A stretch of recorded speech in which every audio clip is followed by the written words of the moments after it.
Hello guys, welcome to my channel KM Deep. I am your chemistry tutor Deep Jyoti. So कैसे हो आप लोग? पढ़ाई कैसे चल रहा है? फिलहाल ज़्यादा बात नहीं करेंगे आज, ठीक है? ज़्यादा बात करने से टाइम वेस्टेज होता है ना. तो चलो आज हम लोग कुछ नया आज टॉपिक पढ़ने वाले हैं from the same chapter, that is alcohol phenols और इथर्स.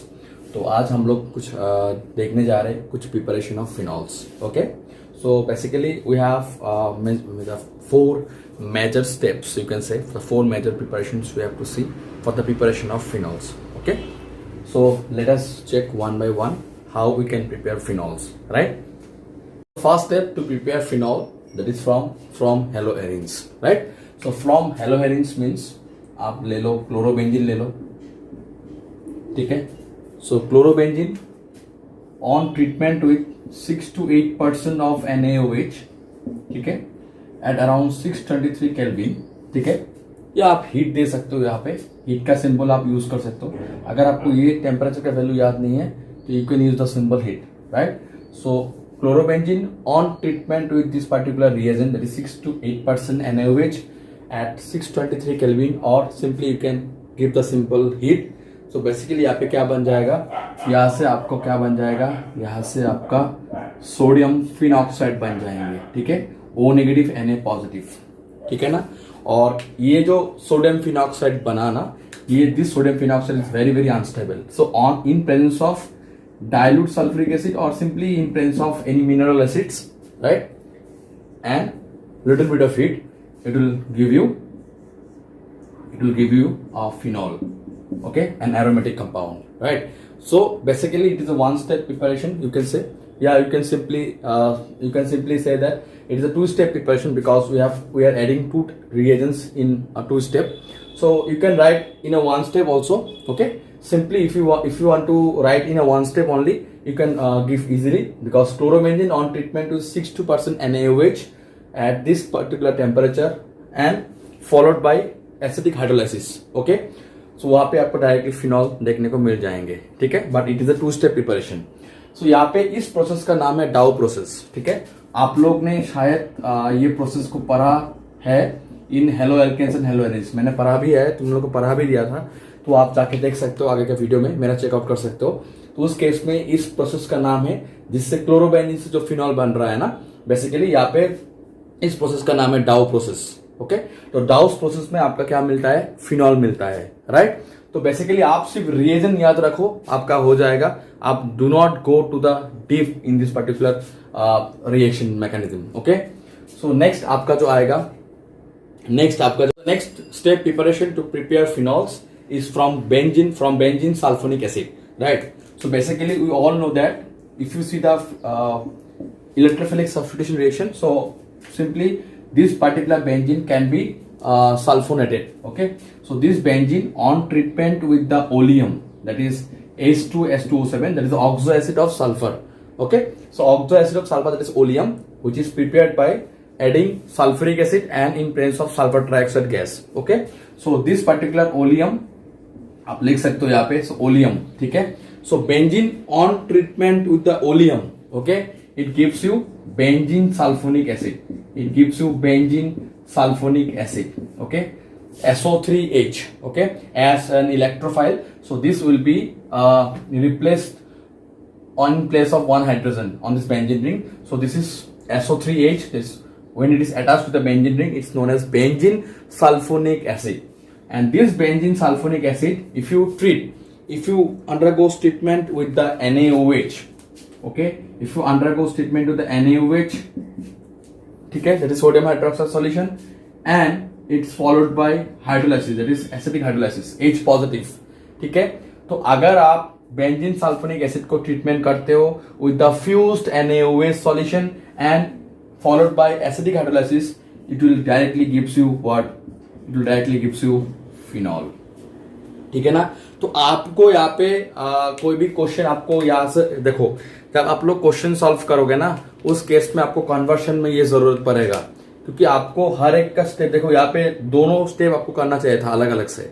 मैं क्या बोलना चाह रहा हूँ, यहाँ पे मैंने 1 और 2 दिया, तो पहले आप NaOH के साथ ट्रीटमेंट करो, उस केस में आपको क्या बनेगा, सोडियम बेंजीन सल्फोनेट बन जाएगा, ठीक है। SO3Na बन जाएंगे, Na positive SO3 negative.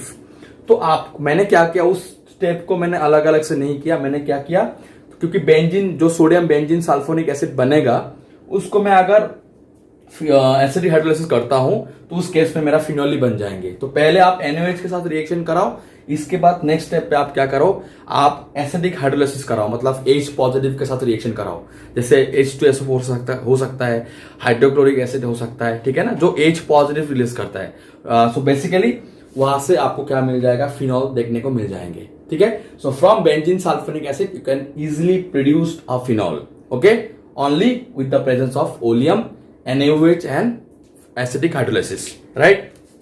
So next step आपका क्या? So the next step is that from diazonium salt. So from diazonium salt, तो basically आप diazonium salt कैसे बना सकते हो, ठीक है ना? So ये जनरली अमाइन से बन जाता है, 1 degree aromatic amine, ठीक है। On treatment with the sodium nitrate, on treatment with sodium nitrite and HCl, ठीक है ना। और यहां से क्या बनता है, जनरली HNO2 बन जाता है। तो HNO2 is what, HNO2 is the nitrous acid. So aromatic amine, 1 degree aromatic amine on treatment with sodium nitrite and HCl, ठीक है ना। ये क्या बनाता है, ये बनाता है benzene diazonium chloride, that is N2Cl, ठीक है ना। और ये जो बेंजीन डायोजोनियम क्लोराइड है ना, ये क्या होता है, जनरली बहुत ही ज्यादा अनस्टेबल होता है, ठीक है। So this benzene diazonium chloride हम लोग क्या कर सकते हैं, बेंजीन डायोजोनियम क्लोराइड को हम लोग क्या कर सकते हैं, हम लोग रिएक्शन करा सकते हैं विद द डाइल्यूट H2SO4, मतलब आप बोल सकते हो फॉलोड बाय एसिडिक हाइड्रोलाइसिस। तो आपका जो किताब में लिखा रहेगा वो लिखा रहेगा acidic hydrolysis followed by acidic hydrolysis. तो फॉलोड बाय एसिडिक हाइड्रोलाइसिस अगर आप करते हो तो आपका यहाँ पे क्या मिल जाएगा, आपका यहाँ पे प्रोडक्ट देखने को मिल जाएंगे फिनॉल। तो यहाँ पे N2Cl क्या हो जाएंगे, यहां से गायब हो जाएंगे और यहां से नाइट्रोजन गैस आपको देखने को मिल जाएंगे।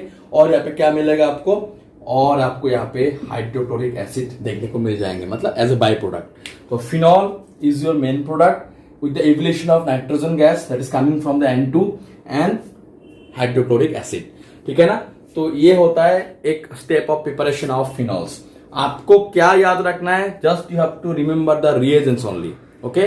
सो रिएजेंट डालने से क्या होता है, यहां से अगर आप एसिडिक हाइड्रोलाइसिस करते हो तो फिनॉल बनता है। तो आपको कन्वर्शंस के लिए बहुत जरूरी है, या अगर आप कोई रोड मैप करते हो, ठीक है ना, उस केस में ये बहुत जरूरी आपको याद रखना पड़ता है, मतलब, ठीक है ना। तो आपको कहीं से भी क्वेश्चन पूछा जा सकता है, be prepare for that, okay, right. बहुत इजी है भाई। फ्रॉम क्यूमीन, ठीक है, जो आपका 4th नंबर है वो कहां से करेंगे हम लोग, फ्रॉम क्यूमीन से करेंगे, फ्रॉम क्यूमीन, ठीक है ना। और क्यूमीन का अगर आप IUPAC नेम चेक करोगे, इसका IUPAC नेम क्या है, आइसोप्रोपाइल बेंजीन। सो आइसोप्रोपाइल बेंजीन से हम लोग क्या बनाएंगे, फिनॉल बनाएंगे, ठीक है ना। सो आइसोप्रोपाइल बेंजीन से हम लोग क्या बनाएंगे, फिनॉल बनाएंगे। Let us check. So isopropyl benzene मतलब सेकेंडरी कार्बन, तो सेकेंडरी कार्बन के साथ जुड़ेंगे बेंजीन रिंग, और यहाँ पे एक कार्बन में क्या रहेंगे, एक हाइड्रोजन एटम रहेंगे, ठीक है ना। इसको मैं रफ कर देता हूं अभी फिलहाल, तो तुम लोग कंफ्यूज हो जाओगे कि बीच से लाइन चला गया। तो ये रहा आपका आइसोप्रोपाइल बेंजीन, ठीक है ना। तो ये आइसोप्रोपाइल बेंजीन को हम लोग क्या कर सकते हैं, एरियल ऑक्सीडेशन करा सकते हैं। एरियल ऑक्सीडेशन मतलब ऑक्सीडेशन बोल सकते हो आप। तो एरियल ऑक्सीडेशन मतलब आप ऐसे लगा सकते हो, इसको बोला जाता है ऑक्सीडेशन। तो अगर आप एरियल ऑक्सीडेशन करते हो, और आप ऐसे भी अगर आपको लिखने में डाउट लग रहा है तो आप ऐसे लिखो, ऑक्सीजन लिख दो या लिख दो O2 या लिख दो, मतलब ऑक्सीडेशन करा रहे हो आप फिलहाल। तो एरियल ऑक्सीडेशन में क्या होता है, अगर आप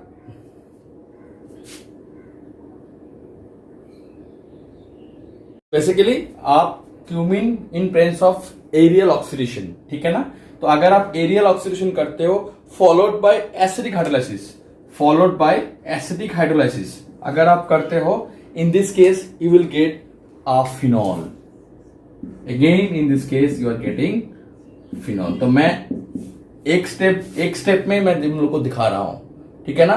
तो अगर आप एरियल ऑक्सीडेशन करते हो तो एरियल ऑक्सीडेशन करने से आपको क्या मिलेगा, एरियल ऑक्सीडेशन अगर आप करते हो, in this case you will guess cumene hydroperoxide मिलेगा आपको, ठीक है। सो क्यूमीन हाइड्रोपारऑक्साइड देखने को मिल जाएंगे।